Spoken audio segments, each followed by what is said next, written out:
Hey y'all, I'm sorry for the long wait, but game dev is the realest thing I've ever done. From conception to now has been so challenging and rewarding, but I'm getting to a point where this stuff is no longer looking like chicken scratch to me, where now in certain cases I can follow a tutorial and alter it based on how I want it to be implemented in my project.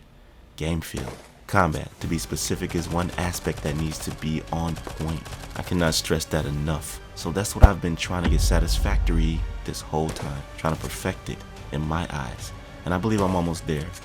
I guess I feel comfortable enough with it to share with you, so here it is. Let me show you what I've got in episode 14 of Identity Rebels.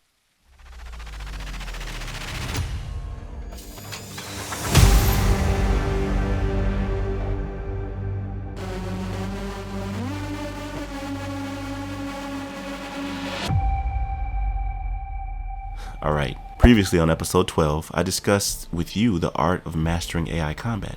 I made a point in that video that I was not satisfied with the movement of the NPC AI while in combat. The movement was sporadic, they constantly fired their weapons to no end, and overall it was too difficult fighting one enemy. Just imagine if you were surrounded, you'll have no chance. So all of that needed to be balanced. I had to give the NPC a brain, or something like it, where I would give you, the player, an impression you were fighting someone worthy of being killed, and someone you felt wasn't too much of a challenge. I want you to enjoy playing Identity Rebels and appreciate the detail that I put into the combat. I think this is going to be a huge part of that process. Here's what I did to start. Do you know what a state machine is? State machines provide a graphical way to break the animation of a skeletal mesh into a series of states. These states are then governed by transition rules that control how to blend from one state to another. So these states are animations that your player character or the AI are in based on what you want them to do at any point of combat, basic movement, or conditions. This is the base that will drive the game feel I was referring to. And speaking of conditions, I have two in the game so far. One called vulnerability and the other cripple. I think having these will add varying scenarios to the game's combat, change it up a little bit, and things that you'd want to do to get the upper hand in battle. So vulnerability is a state that you put the enemy in based on a certain action.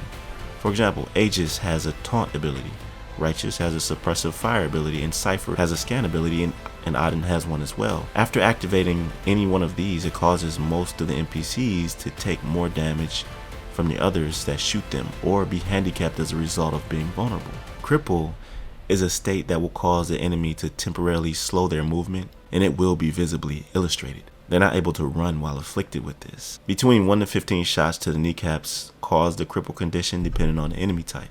And these won't be the only conditions NPC AI will be placed in. Sometimes they'll have a cower state where they beg for mercy, or in the Abominant's case, they do the opposite and just get mad and become harder to kill with increased health and damage.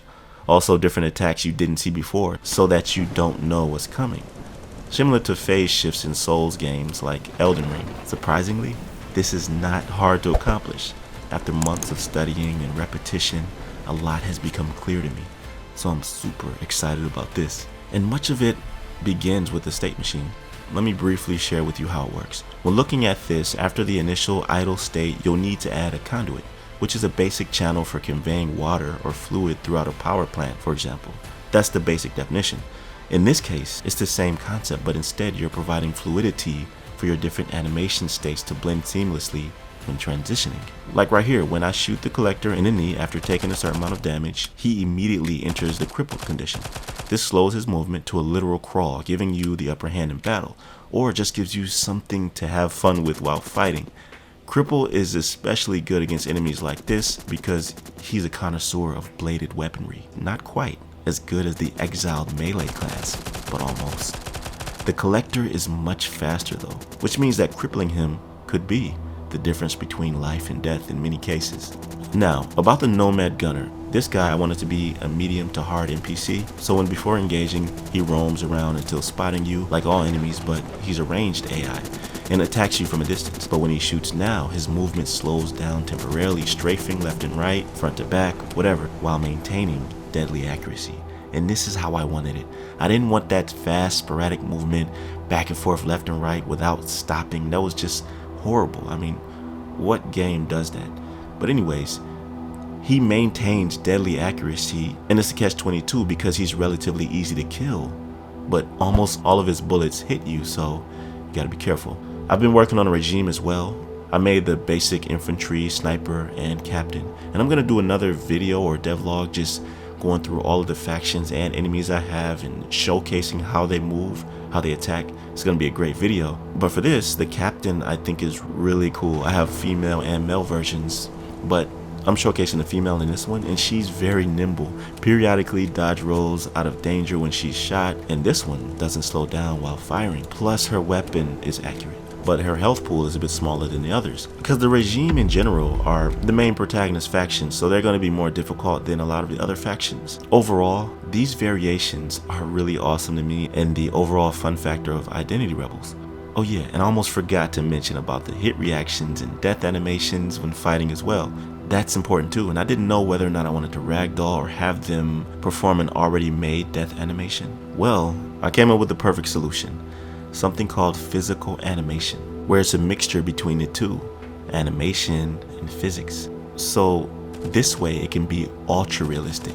At the moment it's work in progress, but it's coming together well. I think that a lot of people pay attention to detail when fighting NPCs, when playing games in general, and especially when it comes to the death animations. These create such immersion when in the midst of battle.